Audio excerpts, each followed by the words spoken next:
TikTok પછી Instagram reels અને YouTube શોર્ટ્સે જે માર્કેટ જમાવ્યું છે તેના પછી હવે ઘરે ઘરે આપણને ક્રિએટર્સ દેખાય છે. દરેકને હવે સક્સેસફુલ થવું છે, દરેકને ફેમસ થવું છે અને દરેકને હવે એક એવો જાણીતો ચહેરો બનવું છે જેની પાછળ હજારો લોકો જઈ અને સેલ્ફી ક્લિક કરાવે.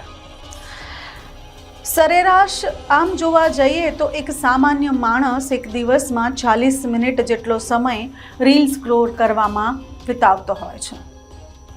જે યુવાનો છે જેમની પાસે કંઈ કામ નથી, જેઓ હંમેશા નવરા બેઠા હોય છે અને જેઓને એવું લાગે છે કે તેઓ ફોનથી પૈસા કમાઈ શકશે, તેવા લોકો આશરે 3 થી 4 કલાક જેવો સમય આ રીલ્સ જોવા પાછળ અને યુટ્યુબ શોર્ટ્સ જોવા પાછળ આપી દે છે.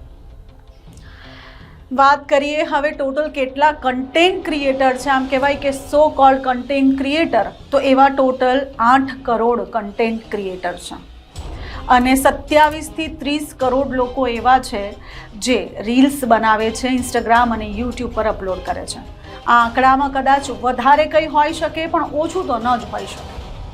હવે તમને એમ વિચાર આવતો હશે કે અત્યારે હું આ રીલ્સ અને આ કન્ટેન્ટ ક્રિએટરની વાત કેમ કરી રહી છું.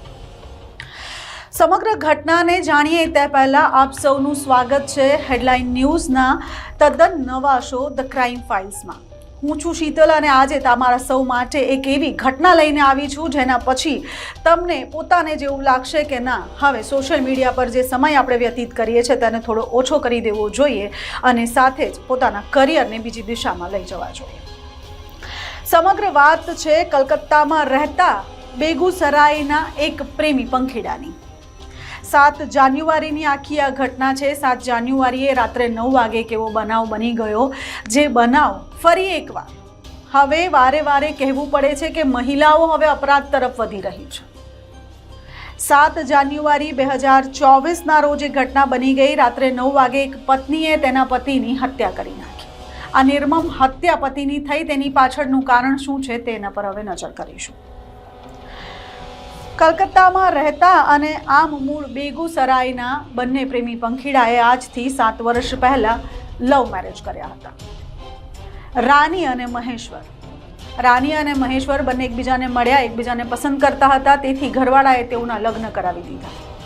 આખું એ ગામ ધામધૂમથી તેઓના લગ્નમાં હાજર રહ્યું. ધીમે ધીમે સમય આવ્યો ટિકટોકનો. રાનીએ જોયું કે ટિકટોકમાં લોકો ખૂબ ફેમસ થઈ ગયા છે અને રાતોરાત નામના મેળવે છે. રાનીને એમ લાગ્યું કે મારે પણ કંઈક આવું કરવું જોઈએ. રાની ધીમે ધીમે ટિકટોક્સ પર વિડીયો બનાવતી ગઈ અને સડનલી એ એપ ધડામ થઈ ગઈ. રાનીને પછી ચસ્કો લાગ્યો ઇન્સ્ટાગ્રામ પર બનાવવામાં આવતી રીલ્સનો. આમ તમને ખબર છે કે બિહારના લોકો જે છે ને તે વધુ પડતા વાયરલ થાય છે, કારણ કે અશ્લીલ ગીતો બિહારમાં વધારે ચાલતા હોય છે. મહિલાઓ તેના ઉપર વિડીયો બનાવે છે અને રીલ્સ એવી તમે જોતા હોવ બિહાર સાઈડની આવતી હોય ને તેમાં અશ્લીલ ગીતો ચાલતા હોય ને મહિલાઓ તેના પર ઝૂમતી હોય છે. રાનીએ પણ એ જ ચાલુ કર્યું.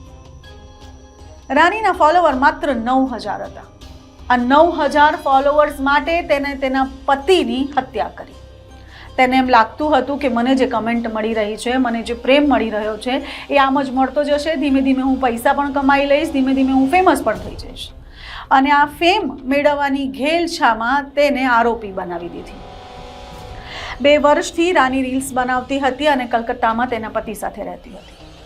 તેને તેના પતિ સાથે અણબનાવ હતા અને તે ધીમે ધીમે પોતાના પિયરમાં વધુ આવવા લાગી અને રહેવા લાગી. તે સમયે તેને શહેજાદ નામના વ્યક્તિ સાથે પ્રેમ સંબંધ બંધાઈ ગયો. શહેજાદ પણ રીલ્સ બનાવતો હતો તેમ લોકો કહે છે, પણ શું હકીકત છે એ ખબર નથી. શહેજાદ અને રાની અવારનવાર મળવા લાગ્યા અને રીલ્સ બનાવવા માટે રાનીને એમ થયું કે જેમ બધા કન્ટેન્ટ ક્રિએટર એકબીજાને મળે છે અને એક રીલનો નવો ટ્રેન્ડ શરૂ થાય છે, તો હું પણ કોઈકને મળું અને કોઈક સાથે રીલો બનાવું. રાની આખો દિવસ ફોનમાં રહેતી. સાસરે જવાનું થાય ત્યારે પણ તેની ફોનની લત છૂટતી નહીં અને હંમેશા તે સ્ક્રોલ કરતી ફોનને અને વોટ્સએપ પર ઘણા બધા લોકો સાથે ચેટ કરતી.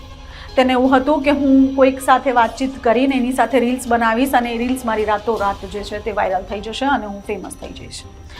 મહેશ્વર તેને રોકટોક કરતો, મહેશ્વર તેને ના પાડતો. રાની અશ્લીલ ગીતો ઉપર પણ રીલ બનાવતી અને મહેશ્વર તેને કહેતો હતો કે તું આ જે રીલ બનાવે છે તે મને પસંદ નથી, કારણ કે આસ પડોશના લોકો મારો મજાક ઉડાવે છે.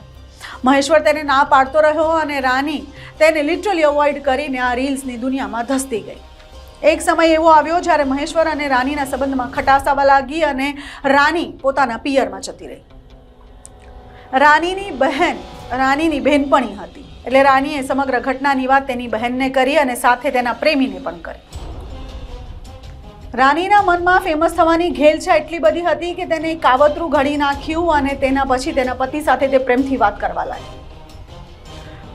તેને પતિને કહ્યું કે હું મારા પિયરમાં છું, તું પિયરમાં આવ. અને પતિને એમ થયું કે રાની હવે સુધરવા માંગે છે અને મારે હવે રાનીને અપનાવી લેવી જોઈએ. રાની સુધરી જશે ને ફરીથી સંસાર સારો ચાલશે. મહેશ્વરે એ જ વિચારમાં કલકત્તાથી બેગુસરાઈ તરફ રૂખ કર્યું. તે બેગુસરાઈ જવા માટે નીકળી ગયો. તેને નહોતી ખબર કે આ સફર તેની જિંદગીની છેલ્લી સફર છે. તે ખુશખુશાલ થઈને બેગુસરાઈ તરફ વળ્યો અને તેને એમ લાગ્યું કે પત્નીને સમજાવી બુઝાવી મનાવીને ફરી કલકત્તા લઈ આવીશ અને ફરીથી નવેસરથી જિંદગી શરૂ થશે. 7 તારીખે રાત્રે તે પહોંચે છે રાનીના ઘરે, એટલે કે રાનીના પિયરમાં. રાત્રે પતિ સૂતો હતો તે સમયે રાની, તેની બહેન અને તેનો પ્રેમી ત્રણે મળીને મહેશ્વરની હત્યા કરે છે. દુપટ્ટાથી તેનું ગળું દબાવીને તેની નિર્મમ હત્યા કરે છે. તે જ સમયગાળામાં મહેશ્વરનો નાનો ભાઈ તેને વારે ફોન કરતો હતો. તેને ફોનના જવાબ ન આપવાથી થોડી ગંભીરતા તેને લાગી અને તે છતાંય તે વારે ફોન કર્યા જ કરતો હતો. તેને રાનીને પણ ફોન કરે. ફોનનો ક્યાંય કોઈ જવાબ નહોતો અને છેલ્લા એક ફોન ઉચકાયો. ફોન ઉચકાયાની સાથે જ મહેશ્વરની સાળી, એટલે કે રાનીની બહેને ફોન ઉચક્યો અને તે ધ્રુસકે રડવા લાગી. મહેશ્વરના ભાઈને દાળમાં કંઈક કાળું લાગ્યું ને તેટલા માટે જ તેને પિતાને વાત કરી અને સાથે જ તેઓ આનંદ ફાનંદમાં પહોંચી ગયા રાનીના ઘરે. ત્યાં તો જોયું કે એક અંધાર રૂમમાં મહેશ્વરની લાશ સંદિગ્ધ હાલતમાં પડેલી હતી. તેઓએ તરત જ બેગુસરાઈ પોલીસને કોન્ટેક્ટ કર્યો અને પોલીસ ગણતરીની મિનિટમાં ત્યાં આવી પહોંચી. મહેશ્વરની જે લાશ છે તેને પોસ્ટમોર્ટમ અર્થે મોકલી આપવામાં આવી અને શંકાના સ્થાન ઉપર, શંકાના આધાર ઉપર રાનીને અરેસ્ટ કરી લેવામાં આવી. કહેવાય છે કે જુઠ્ઠાનું જીવન બહુ ટૂંકું હોય છે. આસ પડોશમાં પોલીસે પૂછતાછ કરી. રાનીના ઘરવાળાની પૂછતાછ થઈ, સાથે જ મહેશ્વરના ઘરવાળાની પણ પૂછતાછ થઈ અને સમગ્ર મામલામાં પોલીસને ઘણી બધી એવી વાતો જાણવા મળી કે રાનીનું બીજા કોઈ સાથે પ્રેમ સંબંધ છે. ઘણી બધી વાતો આડોશ પડોશથી એવી જાણવા મળી કે રાની જે કામ કરતી હતી તે મહેશ્વરને પસંદ ન હતું.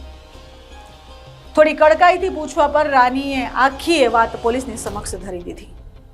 રાનીએ કહ્યું કે કઈ રીતે તેની બહેન અને તેના પ્રેમી બંને મળીને આખું એક કાવતરું ઘડ્યું, મહેશ્વરને બોલાવ્યો અને મહેશ્વરનું જીવન ખતમ કરી દીધું. અત્યારે રાની પોલીસની હિરાસતમાં છે. મહેશ્વરના મા બાપ અને ભાઈ પોતાનો ભાઈ દીકરો ગુમાવી ચૂક્યા છે અને ચોધેર આંસુએ રડી રહ્યા છે. સવાલ અહીંયા એ પેદા થાય છે કે કેમ આવું કૃત્ય કરવાનું સાહસ ચાલે છે. સવાલ અહીંયા એ થાય છે કે શું આ 30, 15 કે 90 સેકન્ડની રીલ્સ તમારું ભાવિ નક્કી કરી શકશે? સવાલ અહીંયા એ પણ પૂછવાનું મન થાય છે કે શું તમારા 7 વર્ષના લગ્ન જીવનમાં તમારો એક પણ પળ એવો નહીં હોય જે તમને યાદ આવ્યો હશે જ્યારે તમે મહેશ્વરનું ગળું દબાવી રહ્યા હશો?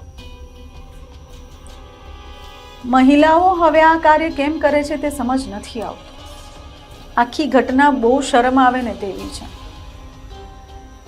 વાત ચોખ્ખી એ છે કે જેમ ટિકટોક બેન થઈ ગયું તેમ એક દિવસ ઇન્સ્ટાગ્રામની રીલ પણ બેન થઈ જશે કે યુટ્યુબ પણ બેન થઈ જશે, પણ તમારા ઘરવાળા, તમારા પતિ, તમારા અંગત મિત્રો તમારી સાથે હંમેશા રહેવાના છે. પણ શું તમે આ જે કરી રહ્યા છો એ સારું છે? તમને એવું લાગે છે કે રીલ્સના સહારે તમે તમારા પોતાનાને છોડીને એવા લોકો ઉપર વિશ્વાસ કરો છો જે ફોનમાં તમને જોવે છે માત્ર 15, 30 અને 90 સેકન્ડ માટે, અને 90 સેકન્ડમાં રીલ જોઈને તમારા ઉપર કમેન્ટ જે વ્યક્તિ કરે છે એ વ્યક્તિ ફોનની પાછળ કઈ મનસા રાખીને તમને કમેન્ટ કરી રહ્યો છે એ તમને ખબર છે? જ્યારે તમે કોઈ વ્યક્તિને જોયા વગર તેના ઉપર વિશ્વાસ કરી બેસો છો તો તમે એવા વ્યક્તિ પર વિશ્વાસ કેમ નથી કરતા જે 7 વર્ષથી, 10 વર્ષથી કે 20 વર્ષથી તમારી સાથે છે? શું તમને કોઈ અટકાવશે તો તમે તેનું ગળું દબાવીને, ગળું ટૂંપીને હત્યા કરી દેશો? વાત અહીંયા આટેલી જ છે કે સોશિયલ મીડિયાની ઘેલછા કેટલી સારી ને કેટલી ખરાબ. રાનીએ તો એક કૃત્ય એવું કર્યું છે તેને ન કરવું જોઈએ, પણ જે લોકો અત્યારે અહીંયા જોઈ રહ્યા છે તે લોકોને સતર્ક અને સાવધાન થવાની ખરેખર જરૂર છે. કારણ કે આ જે સોશિયલ પ્લેટફોર્મ્સ છે તે ખૂબ ટૂંક સમય માટે છે, તે તમારું ભાવિ નક્કી નથી કરતા. એટલા માટે આ સોશિયલ મીડિયાની ઘેલછાથી દૂર થઈને તમારા ભવિષ્ય પર ધ્યાન આપો તો વધારે સારું છે.